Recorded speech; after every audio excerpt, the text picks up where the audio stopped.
When you talk about negotiations and, when you arrive on a scene when there's a hostage situation and it's a tense situation, you're trying to quickly evaluate, how stressful is that environment for you right off the get-go? Well, I guess there's a certain element of stress attached to it, but having done this for so long, you kind of are prepared for the unexpected. You don't know what you're going to encounter. So you're more in a mode of thinking, how will I approach this individual, this person? What are the issues?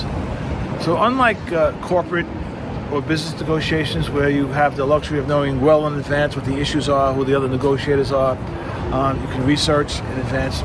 That doesn't exist in police hostage negotiations. So you're getting your information as you arrive on the scene, and you have to very quickly start to develop a strategy. So from on the cuff, as we say. Because you're going to tell us a number of stories, but we're looking back on all of these like armchair critics, hearing you talk to us. But when you arrive there, you're given some information and you think you know which way this might go, but there could be other surprises. You might think somebody's just threatening to take their own life and suddenly realize they've got a hostage with them. Well, that's right. So we have to try to get the individual speaking. Sometimes they don't want to speak, initially at least.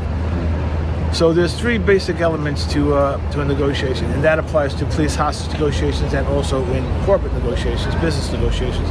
That is to first gain rapport with the individual, and by doing so, you then will establish trust. And once you're able to do that, when they trust you enough, they'll look then to close the deal. So closing the deal on the business side is maybe getting a contract signed. Closing the deal on the police hostage negotiation side of it is maybe having the individual come into you from that dangerous location where they are perched or in a barricaded location. They come on out to you. So we, the police, don't have to go in because it could be a very hostile environment that we might be entering into. So it's the same basic principles, minus the guns and the violence on the side of the police, no doubt. But the principles are the same: gaining rapport, establishing trust, and then closing the deal. All of it talking, discussing. Yeah. So I like to call it the talk down before the takedown. So my background in policing, 34 years with the New York City Police Department, and 16 of those 34 years before I became the hostage commander was with the tactical team here in New York City. We call it emergency service. Most other agencies call it the SWAT team. So here it's not only a SWAT team, but it's also a rescue unit. So that's why we call it service instead of SWAT. So I was on the other side of it mostly, and then finally I took over the hostage team. So now we try to resolve conflict, crisis with our words before a tactical resolution does become an option that we might have to utilize. I've heard you talk about what you do in this space, and I just think it's extraordinary when you approach people, humans, right? Whether they're threatening to harm you, another person or themselves, you've got to approach them with a level of curiosity and a willingness to negotiate, right? How do you do that when there's parts of you that are screaming, they're a threat to you, you're judging, you're aware of the situation? When you look in their eyes, what do you see? Well, you hit it right on the head. You use the word curious. So in hostage negotiation work, we try to be non-judgmental and non-threatening in our approach. And instead of being judgmental, we instead try to be curious. So be curious, not judgmental. In fact, that's a quote attributed to the American writer Walt Whitman back in the late 1800s. So it's about being curious. And when you're curious, people are more apt to respond to your questions, to your inquiries. When you're not curious, when you're judgmental, then you assume wrongly that you have everything figured out about that other person because you're judging. And when you do that, you set yourself up to severely underestimate that person, which can be an error in judgment for that person. So instead, be curious, because that's the way, I think, to learn information. But how do you approach the individual? That's kind of the theory, I suppose. But when you look at the human and the person, and you're trying to work out, like, is there something that you've noticed with you've seen so many scenarios play out in various ways, right? Sometimes they end well, Other times, you look back and think you could have done it differently. But at that point when you look in their eyes, you first get eye contact, you may not have said a word yet. Is there anything that you've noticed over the years with all the different people that you've... Well, it's trying to get that human connection. So, first time I met you, I said, "Hello, Evan. My name is Jack." Yeah. And you responded in kind. So it starts with a basic introduction. That was my approach, which I had most success in gaining that, starting the process at least of getting that rapport. And if they don't respond, then I have to reevaluate my strategy and try something else.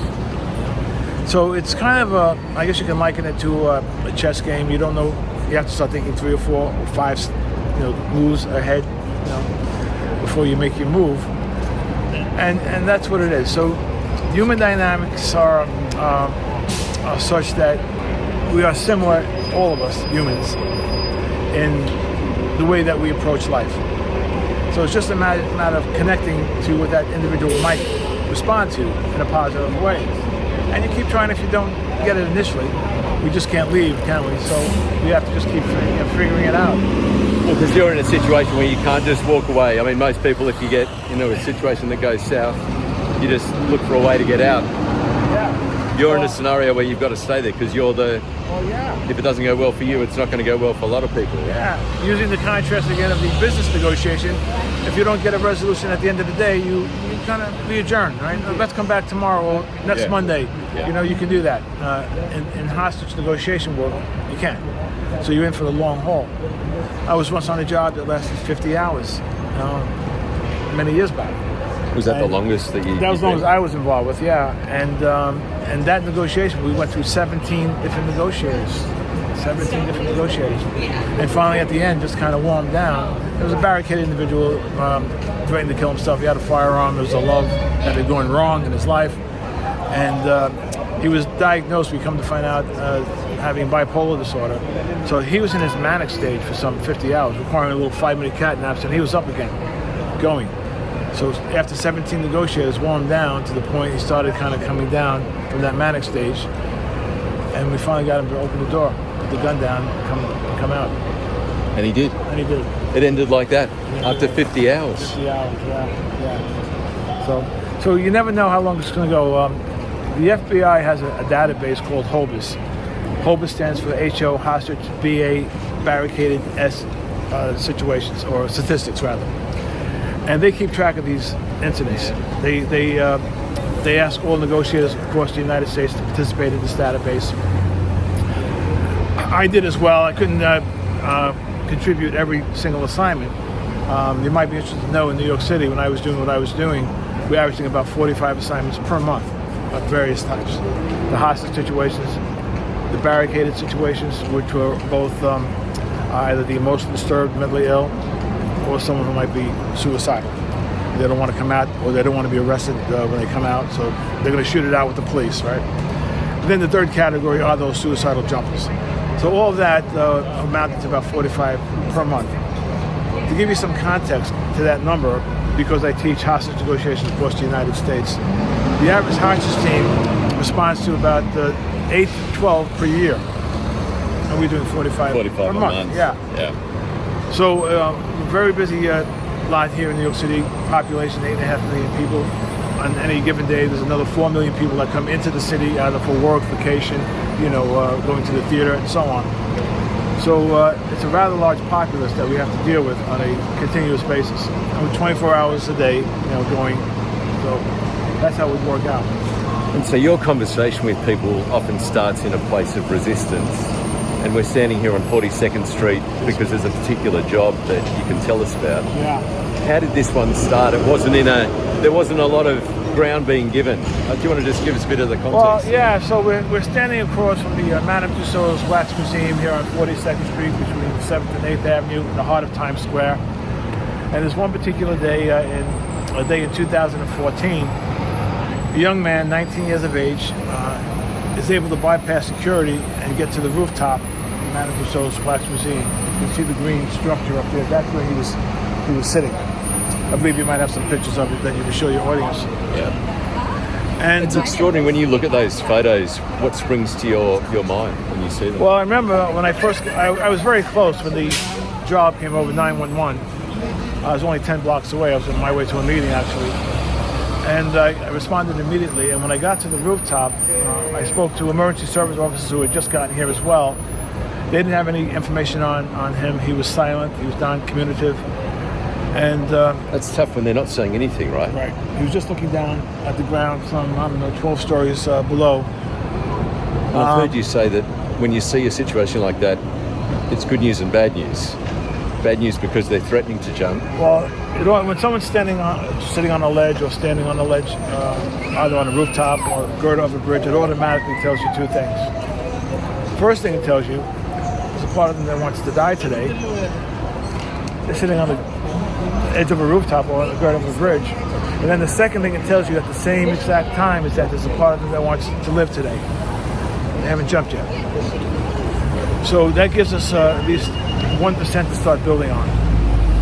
If they were going to jump, immediately they wouldn't have waited for the police. They would have just jumped. So what that's telling us by them still being there, there's some ambivalence.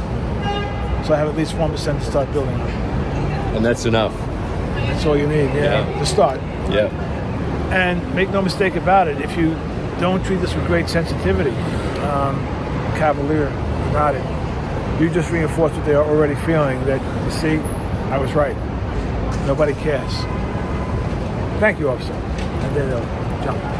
So it takes a great amount of fortitude in order to stay in there with that individual and show that you are sincere, because otherwise it doesn't work. Is there any sort of preparation you're doing at this point as you're walking? I mean, you've had 1-2 minutes to kind of get your head into this space. Is there any preparation that you do just to... Well, we think about safety first. So when I got on the rooftop, after I had an initial conversation with the emergency service officers, I asked them to put a harness on me. So in case he tried to make a grab and he tried to jump, I wasn't going anywhere. So prepare for safety first. I try to make a safe environment for this individual as well by keeping the officers back a little bit, not to make them feel closed in or threatened in any way. But mentally, you're just kind of in gear, or I'm focusing on what I think I'm trying to read on him. And with this young man, the first thing I even said to him before I even introduced myself, I said to him, looks like you might have had better days, huh? And that's called an empathetic stem. It's a short, concise statement, but it demonstrates some kind of understanding of what he might be going through. And he said to me, well, you're damn right I have. I said, well, yeah, I can see that. And then I said to him, I said, no matter what brought you to this point today, or where you are right now, it's something that we can definitely work on. And then the first time he told me no. He told me no twice. And at that point, I introduced myself. I said, my name is Jack. I'm with the police department, and I'd like to talk to you. And he then looks at me and says, people have been talking to me for my entire life. I'm tired of people talking to me. I don't want anyone to talk to me anymore. So he just told me no. So for a negotiator, I'm thinking, where do you go from here? You say another word, you're talking to him, right? Yeah. So I said, okay, I understand. So when you hear no from an individual, it gives you, the negotiator at least, the opportunity to adjust and reevaluate your strategy. He just said no to me. I got to get him to say yes. So I considered what he said to me, and I said, okay, I understand. In that case, then I'd like to listen to you. Wow. And he didn't know what to do with that. Yeah. Probably no one ever said that to him before. I want to listen to you. Yeah. Everybody was always just talking at him, telling him what to do. So he remained quiet. Did you notice his demeanor shift or anything else, or was there anything telling you were getting through, or? Well, the fact that he just kind of got quiet on that, my interpretation of it at least, was that he was considering what I just said. I want to listen to him. Yeah. In fact, our mantra, our logo, and our hostage negotiation team logo is... Talk to me. Can you see it? Yeah. Talk to me. There you go. Yeah. So we want people to talk to us. Notice it doesn't say, listen to me, but it says talk, because negotiators want people to talk to them. There's an 80-20 rule, hostage negotiation work, meaning 80% listening by the negotiator and only 20% talking, or thereabouts. So I then tried to move further with him, and I said, my name is Jack. can I ask you your name? And he very quickly and matter-of-factly said, I'm not telling you shit. So he just told me no now, the second time. So now I had to again adjust and reevaluate my strategy. What does that mean when he says no? Is that a disconnect from you, or what are you interpreting there? Well, the word no, no is easy for people to say. Because once you say no to somebody, then there's no further commitment. Hey, Jack, can you do me a favor? I'm sorry, Evan, I'm busy, I can't do it. And I'm done. No further obligation. Yeah. If I say yes to you, now I created work for myself, right? Now I got to go out and do you a favor, right? Yeah. Whatever it might be. I got to go pick you up. I got to, drive you to the airport. Whatever it might be, right? So no is easy. It's safe for people to say. There's no further obligation. So knowing that, I accepted that no was easy for him to say. But then he wouldn't have to commit any further to me. And in that context, that means he's a step closer to doing something else. Well, yeah. So you carry on. So I'm not going to say, oh, you said no? Oh, okay. And be on my way, of course. That's not going to happen. So when I asked him his name, he told me, I'm not telling you shit. So now I have to adjust, reevaluate once again. And I came back at him and said, okay, in that case, I'll just call you sir. And that's how I proceeded from that point forward. I did find out his name eventually. One of my negotiators up on the rooftop with me went through his backpack that he had left on the top of the roof. And we found a notebook with his name in it. And for the purposes of this interview, I'll just call him Larry. That was not his real name. And I asked him, he says, Larry? And he says, how you know that? I said, well, we found it in your notebook, in your backpack that you left on the roof. We want to find out who you are. And also in that notebook was one of these spiral-bound notebooks that the kids use in school, and it was filled with his innermost writings. And I'll get to that in just a second, because what plays into that, when he started to trust me a little bit, I asked him the question, where are your parents? I found out he was 19 years old because we had his ID. I said, you're 19 years old. Larry, where were your parents? And he said to me, I don't know if they're dead or alive. I haven't seen them in over 10 years. His father, when he was a young boy, left the apartment one night and never came back. You don't know if he was killed or he just abandoned the family, but he never saw him again. The mother became a drug addict, started shooting heroin. In order to get money for her drugs, she had to turn to prostitution. And whatever money was left after she bought her drugs, prostitution tricks, she'd buy food for her and the kid. So finally, Child Services gets involved and they remove him from the home and they put him into foster care. And he went from one foster home to the next until he was old enough to gather enough money, 19 years of age, and he buys a bus ticket. He came from Chicago, that area.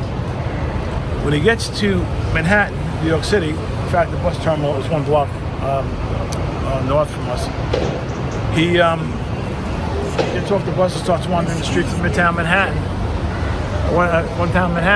and realizes very quickly he's got no money, no food, and no shelter. So he finds his way to Covenant House. Covenant House is a homeless shelter for 21-year-olds and under, mostly for runaway children, and they will take you in. No questions asked, no fee, you don't have to pay for that, but you have to contribute to the household chores. So, meaning you have to help cleaning the bathrooms, you have to help in the kitchen, cleaning up, those kind of things. But Larry was not doing that. Instead, he was hanging out in his bunk that was provided for him, bunk bed, and playing video games on his cell phone. So finally, it's a Catholic-run facility, the Monsignor, finally invites him out to leave. Sorry, Larry, you're not contributing, you promised that you would, you have to leave. So now he finds himself again back on the streets, wandering around. Now he's got no food, no money, and no shelter. When he makes his way over here to the Madame Tussauds Wax Museum and gets to the rooftop. So that's where we are at this point. So I then asked him the question, I said, can I ask you, can you tell me what is so bad in your life that it requires a death sentence? And he says to me, I have no purpose in my life. I have nothing. Might as well just check out today. And about that time, my negotiator on the roof with me is going through that, reading through that booklet that he wrote, and he says, "Lieutenant, that was my right. Just read this one paragraph." And the paragraph said something, and I'm paraphrasing, "We must serve as a beacon of light to the underprivileged children in order to show them the right path." So I said to him, I said, "Larry, did you write this?" And I read it to him. He said, "Where'd you get that?" "Well, we got it in your backpack." "Did you write that?" "See, I wrote that." "Well, you just told me a second ago that you have no purpose. And this tells me very differently that you do. And I can help you with that."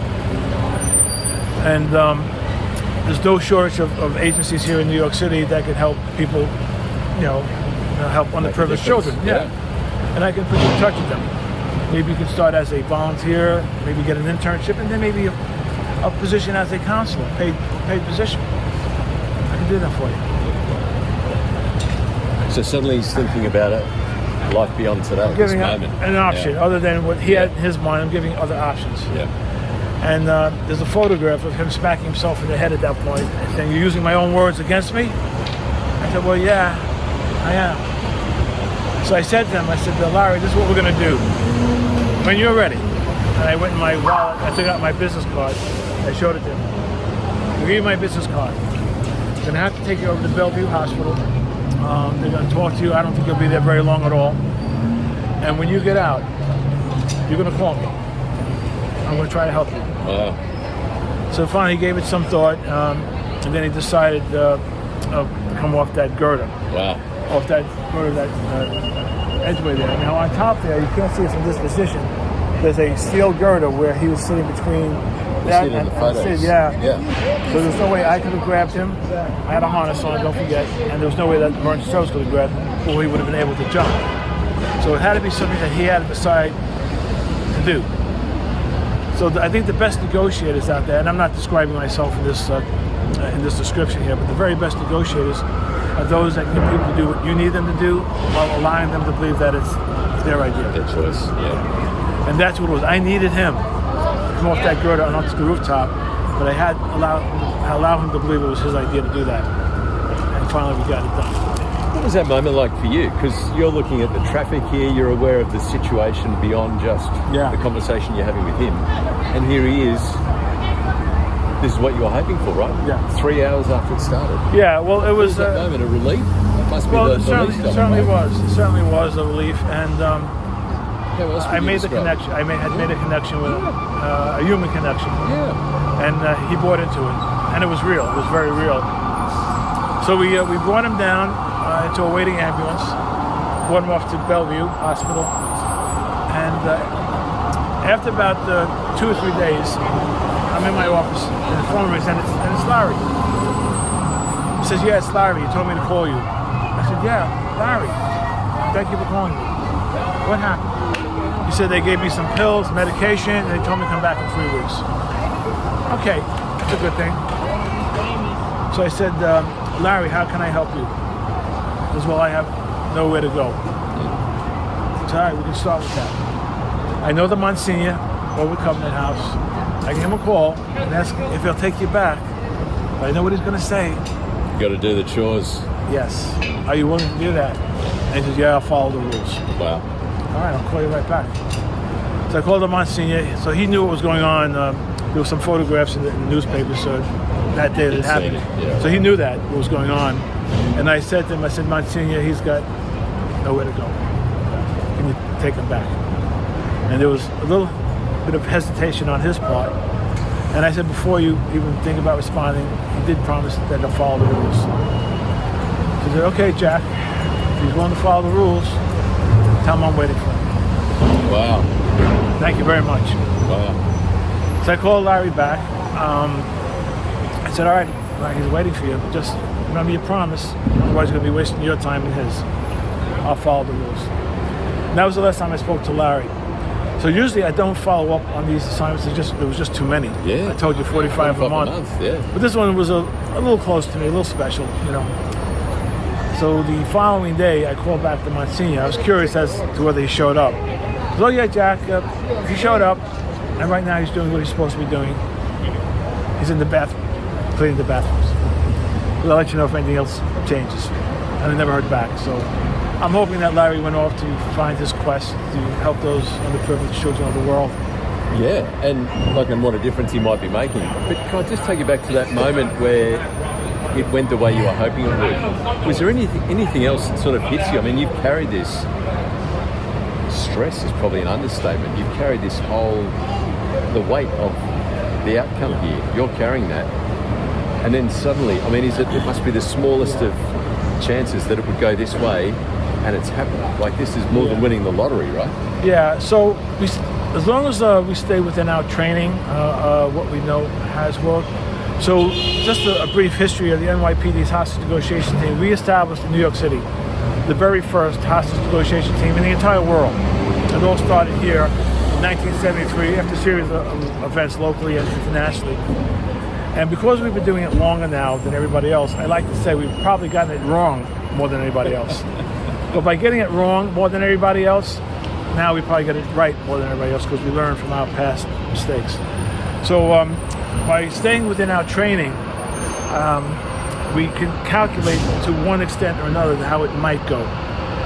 And if it's not going well, then we have to again just reevaluate and reapproach. So to answer your question, yeah, of course, I was high for the rest of that day, on a natural high, because you saved a life that day. And then it's always on to the next job, right? So you never know what that's going to bring forth. But yeah, it's the greatest feeling in the world, no doubt. Yeah. Even to this day, telling the story, you feel that. Yeah. And I wish I knew what happened with Larry, where he is today. Hope he's okay. Hope he's doing what he wanted to do. So you do wonder about those kind of things. I do at least, yeah. The scenarios, though, where they're not going to be able to walk away and have a second chance like that, where they've offended, there's criminal sanctions coming. It's either do what they're threatening to do, or you're going to be going to, you'll be doing time. How do you handle that situation when clearly there's no walk away from this scot-free kind of scenario? Well, yeah, there is no walk away, but in this case, this is not a criminal case. This is a mental health issue. So he's going to the hospital. Yeah. I've had other jobs where someone had stabbed his living girlfriend to death, and then he went onto a rooftop ready to jump because he didn't want to go back to jail. And I had to negotiate with that individual. What do you do with that? Well, what's in it for him? Well, it's a situation where you have to be, as a negotiator, be in a position to sell jail time. Put a positive spin on jail time, So as negotiators, we're kind of salespeople. With that individual, very briefly, he didn't want to go back he was in jail 3 or 4 times. He was like 37 years of age, as I recall. And he didn't want to go back to jail. So he knew what he did. He knew he was facing life in prison because he killed somebody. And he wasn't going back to jail, so he might as well just kill himself. He still had the knife in his hand. So I had to convince him. I said, in your case, maybe because he had no job, he had no skills. I had no education. He finished 10th grade and he dropped out of school. And I had to tell him. I said, listen, maybe going back to jail might not be a bad thing for you. And well, how do you figure that? And so, well, you told me you have no skills. Well, you'll learn skills in prison. The kitchen, carpentry shop, and so on. You have no education. Well, you can get an education. You get your GED, government equivalent diploma, in prison. If you want that after that, college classes. You said you're on drugs. You're a heroin addict. Well, they're going to get you off the drugs. So when you do get out, you'll be in a much better place than you are right now. Jack, you've sold this guy on jail time as a way to end a standoff situation like this. Yeah, so as negotiators, I mentioned we must be able to have the ability of being salespeople. So in this case, selling jail time, putting a positive spin on jail time. So it's about trying to be creative and trying to introduce something that the individual might respond to. That's beneficial to him. So what we try to do as negotiators is try to motivate people's behavior. Why is this important to me that I should listen to you, negotiator? So that's what I was trying to do, just make him understand why this was important to him to come off. So 34 years in the NYPD, close to 15 as commander of the unit. 14 as the commander of the hostage negotiation team. Yeah. The team. It's not a unit, is it? Well, it's called a unit. It's called a team, not a unit. There's units in the police department. Yeah. There's bureaus, squads. You got it.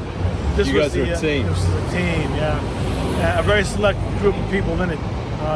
So, you have to have kind of the right wherewithal, the demeanor, the ambition to do this kind of work. It's not for everybody. So, but I can imagine after that length of time, both in NYPD and in that space of negotiations, you've got a skill set now that's sought after by businesses around the world. Yeah, so I also do, in addition to my training now, I still teach hostage negotiations. I'm retired from the police department. In the NYPD, you must be retired on your 63rd birthday. So they wouldn't let me play anymore because I got to that plus. So now I teach, and it's something I know a little bit about at least. And I teach throughout the United States, hostage negotiators, detectives, police officers who want to become hostage negotiators. I teach an advanced class of hostage negotiations. And then I also teach in the corporate entity, about speaking strategies, communication strategies, what people respond to, what they don't, words and phrases that maybe you should try to avoid using because they may be misinterpreted. So I keep myself pretty busy. As a result, I have over 2 million sky miles with Delta Airlines, so I've been traveling a lot. We're going to have to get you down under to do there'll be a lot of interest in this. Are you open to it? I am so looking forward to that one day. I would love to go to Australia. Oh my gosh. Thank you so much for chatting. It's just absolutely fascinating that you've sold jail time to somebody in that situation. It's just extraordinary. It worked out beautifully, yes, thank you. Yeah. Thanks, Joe. Cheers. Thank you, Evan. Yeah. Pleasure. God bless. Cheers.